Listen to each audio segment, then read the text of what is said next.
თბილისში ქეთევან-წამებულის ქუჩაზე ბუნებრივი აირით დეტოქსიკაციის შედეგად გარდაცვლილი ძმები ყაზაიშვილების სახლი მათი დაკრძალვის დღეს გაქურდეს.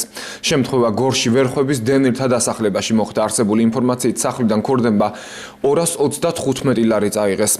4 ჩანთა გაჩხრიკეს და თანხა მათ 3 ჩანთაში ნახეს. ჩვენებიდან მოუბრუნდით, შემოვიტანეთ ის ყველაფერი სახში ოთახში რო შევიდა ჩემი ქრივირძალი, კამოდის იმაში სუმკის ყუყური იყო ჩაყოლებული.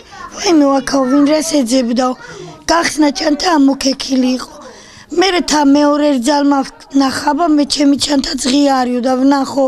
ნახა და ამოღებული იყო ფული. მერე მეორე წლის დამა ვაიმე ვახოსო იმაშიო კამოთში იმ შკაფ გარდერობში ჩემი ჩანთაიდო.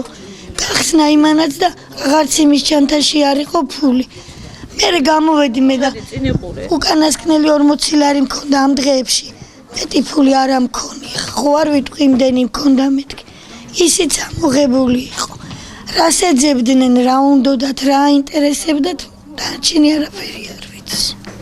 არ არის არავინ დაკავებული, მიდის გამოძიება, იყო ექსპერტი, ჩატარდა ყველაფერი რაც საჭიროა, ამოღებულია ნივთმტკიცებები და წაიღეს ყველაფერი, ჩანთები, საფულეები.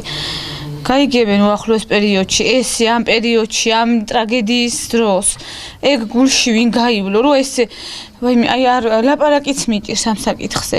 ჩვენ ვეღარაფრით გაგვეკურნებდნენ, გინდა მილიონები წაეყოთ, უბრალოდ ეს როგორ გაუკეთეს.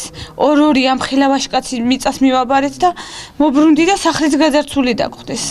მე არ ვიცი და ვისი ჩანთებიდან ამოიღეს გარდაცვლილების დედის ჩანთიდან და მეუღლის ჩანთებიდან და სიზედრის ჩანთიდან. აი ეს მწუხარე ხალხის ჩანთებიდან ამოიღეს ეს თანხები. არ ვიცი რა, ის ადამიანი უნდა დაისაჯოს. შინაგან საქმეთა სამინისტრომ ფაქტზე გამოძიება დაიწყო. უწყების ცნობით მოკვლევა სისხლის სამართლის კოდექსის 177 მუხლის მესამე ნაწილის გექვეპუნქტით მიმდინარეობს, რაც 4-დან 7 წლამდე თავისუფლების აღკვეთას გულისხმობს.